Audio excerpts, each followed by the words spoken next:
Let's talk really practically about pillows and pillow support when we're working with disabilities and differences.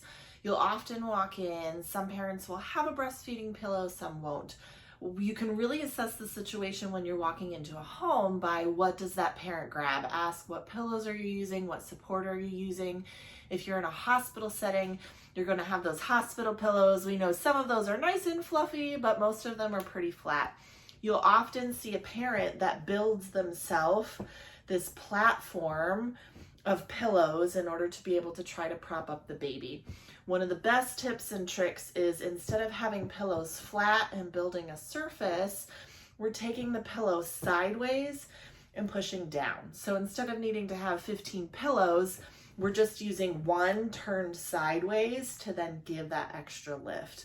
This also works with your bed pillows in the hospital. If you have your nice fluffy pillow, instead of stacking them vertically, you're just rotating that pillow sideways. And with some of these pillows, you can actually rotate it sideways and make your own breastfeeding pillow to give you extra support. And then you can kind of fold and tuck and mold that pillow so that it's nice and close to the parent. We want to remind patients that we want to bring the cups to the table. We want to have the cup on the table.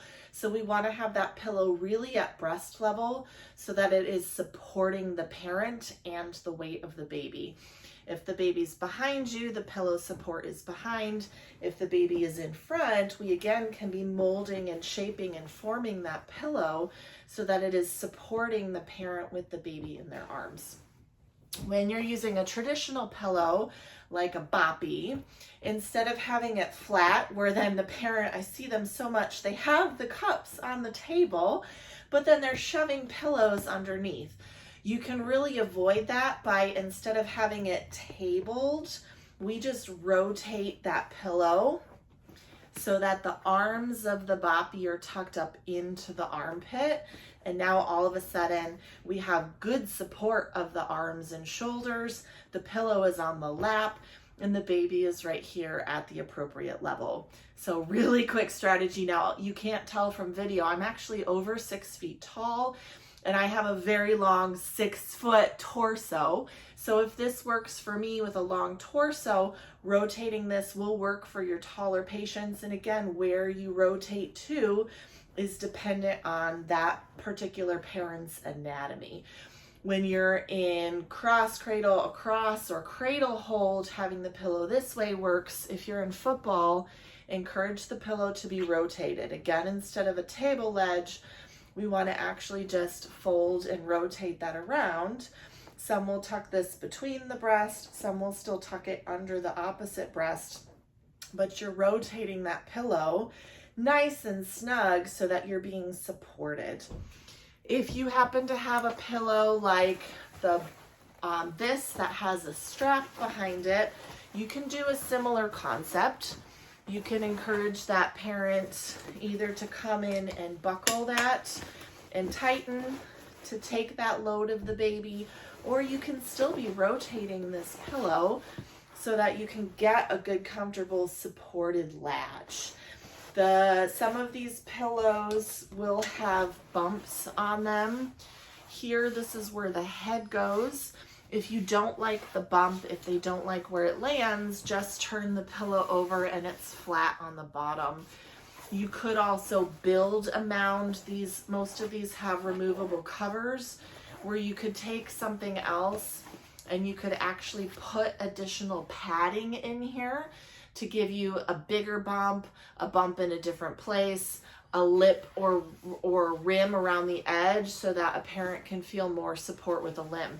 So don't underestimate the power of opening up zippers and putting extra padding, fabric, towel rolls, cloths into these pillows to make them adapted devices regardless of the brand.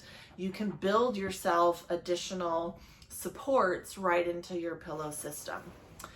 And then of course there's other adaptive pillows and devices. This is a nurse sling where this is going to come around and it's going to buckle in a different position. This buckles on Baby then comes in through here, and we're tucking the baby into position, moving and rotating. This would be a great device if you had some kind of limb difference, if we could get it on, if there's a weakness, if there's a issue with the hands and wrists of holding and supporting, where we can get baby into a good position and tighten so that the workload is on the actual device to help keep baby up. You could do this with some kind of sling, you could do this with another adaptive device, but it's again a positioning aid that's reducing workload on the parent. Side note, I have actually seen this work well when babies are in the Pavlik harness for hip dysplasia, because it allows good support of the body while taking pressure off of those hips. So another option for a different kind of feeding support.